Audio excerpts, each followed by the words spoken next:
nice idea, sure, although given the undeniably pretty but dynamically flawed saloons the brand had given us during the preceding decade, it seemed a stretch to imagine that Alpha could competitively engineer arguably the most difficult of all the vehicle types. Crucially, it was also attractive, and idiosyncratic, which meant Alpha had successfully executed a two-step forward march without faltering back. Now consider that the new Stelvio shares much with the Giulia, including its design language and the majority of its engineering. It was to present itself as a dynamic competitor to the Porsche Macan while at the same time exhibiting the kind of design that has given the Range Rover Evoque such magnetic appeal. Now, we get to find out whether that heady ambition has been realized. The pictures might not convey this, but, dimensionally, the Stelvio is more supersized hatchback than traditional SUV. It's marginally taller than a Macan and quite a bit shorter than a BMW X5, which illustrates that Alpha is attempting to purvey athleticism over any utilitarian ideals. The front end is all but a straight transplant from the Giulia saloon, and it is linked to the steeply raked rear by a relatively high belt line. There's the hint of a shooting brake here, and that's no bad thing. Underneath its unusually rigid body, the Stelvio is built on the same modular Giorgio platform as the Giulia, and, scanning the spec sheet of our four-wheel drive diesel test car, one figure in particular demands a second glance: a curb weight of 1,659 kilograms. That's remarkably light, and hints at the use of aluminium for the suspension and much of the body. The Stelvio also employs a carbon fiber drive shaft, with the decision to use a brake-by-wire system chasing yet more weight out.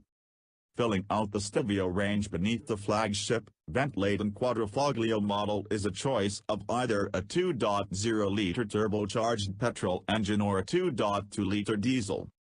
Each is available in two states of tune, so you can have your non-QV Stelvio with as little as 177 bhp or as much as 276 bhp, with Alpha's Q4 all-wheel drive system mandatory across the range except in the Bass diesel model, which gets the option of a solely rear-driven chassis.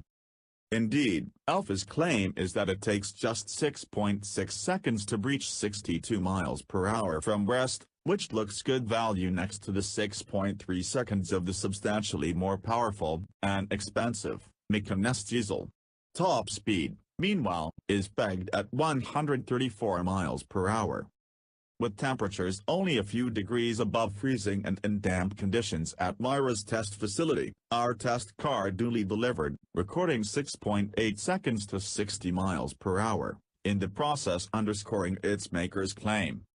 Weight aside, the four-wheel drive system and the four-cylinder multijet 2 diesel's 354 pounds-foot slug of torque from just 1,750 revolutions per minute are largely to thank for that turn of pace, with that torque characterizing the on-road performance. This engine isn't notably reluctant to rev out, at least by four-cylinder diesel standards, but its best work is undoubtedly done between 2,000 revolutions per minute and 3,500 revolutions per minute. Short shifting through the 8 ratios of the automatic transmission is no chore, though, with fresh gears engaged quickly, smoothly and with no small amount of satisfaction if you're calling for them manually by using the paddle shifters.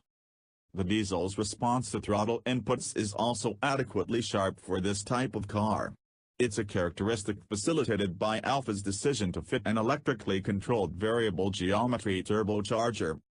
Of course, strong performance alone is not enough to carry a car with such a broad remit, so it's decidedly a good thing that this engine is refined once up and running. That you can sit at 70 miles per hour in 8th gear with the crankshaft performing just under 1,700 revolutions per minute means very little unwanted noise intrudes into the cabin from the engine bay. Our test figures also indicated a touring economy of 49.7 miles per gallon, which yields a conveniently leggy range of 530 miles, given the 64-liter fuel tank. Diesel is somewhat under the caution in the UK, and it might be tempting to look towards the petrol engines Alpha offers for the Stelvio. They straddle our 207 bhp test car in terms of power, but neither can match the fuel economy of the diesel unit, and nor are they capable of providing the kind of understated urgency that suits more athletic SUVs so well. Worthy of a real sports car. That's how Alfa describes the Stelvio's handling characteristics and, in this case, it's a statement largely devoid of Turinese hyperbole. The Stelvio's particular variety of tightly controlled pliancy comes as a very welcome surprise in this segment and is made all the more enjoyable by a fundamentally rear-driven chassis that seems to find natural balance through corners both daringly quick and nonchalantly steady alike. Given that the hardware beneath the curvaceous body is largely carried over from the Giulia saloon, perhaps we shouldn't be too surprised by this. But the manner in which this car permits just enough body roll to communicate its grip level clearly and then quells it before it becomes superfluous or starts to affect balance of grip is impressive. The car's handling, poise and response are near the top of the class. It all means that although the hip point in the Stelvio is 190 mm higher than in the Giulia, it feels much less than that. And you can find yourself subconsciously committing to corners with the zest that you would normally only attempt in a car with a far lower center of gravity. There's some compromise for that handling prowess. Brought about in part by stiffer-than-average suspension springs and anti-roll bars, the chassis lacks the ability to glide fluently over rougher road surfaces in the manner of, say, an Audi Q5. At a cruise, it also has a tendency to fidget, not to an unbearably noticeable extent, but this characteristic is certainly ever present.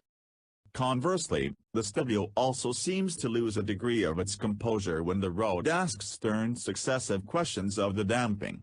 It's not hard to imagine that its refinement issues would be remedied to some extent by the fitment of 18-in wheels, and its versatility would be improved by the use of adaptive dampers.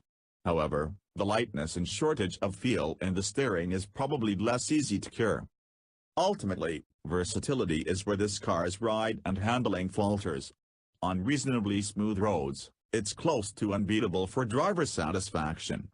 Buyers in this segment will want a broader repertoire, though, and on B roads and motorways, Alfa has scope to improve this car's appeal.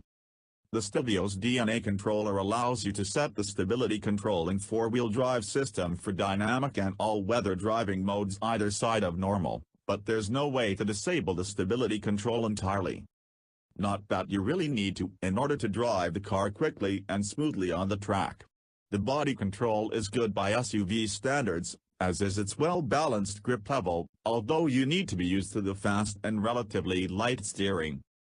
Alfa's slightly grabby by-wire braking system sometimes makes it difficult to stop with the utmost confidence and feel, but the car adopts a nicely neutral and adjustable attitude on the way into corners, and its driveline juggles to work cleverly enough to get you out without pushing on towards the outside verge.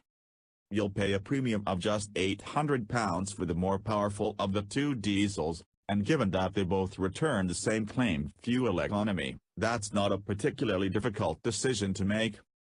In terms of specification, the standard car doesn't come too generously equipped, so you will probably want to upgrade to either Super or Speciale trim, in which the Stelvio remains competitively priced. For all the good work that Alfa Romeo has done in translating the dynamism of the Giulia platform into an SUV, it seems to have come at the cost of refinement, which is a hallmark of the best cars in the class and regarded as a priority for some buyers. The Stelvio is unusually attractive among its vanilla peers and unusually rewarding to drive. Its interior quality needs work, but its powertrain is compelling and it undercuts premium rivals on price too. It will find numerous buyers, and rightly so, but in the future, the question is likely to be whether it could have found many more. Alfa Romeo has achieved a rare dynamic feat in tuning the way its first SUV handles, but this has come at the cost of ride refinement, which is a price that many potential customers may be unwilling to pay. Subsequent iterations will need to address this before the Stelvio challenges for class honors.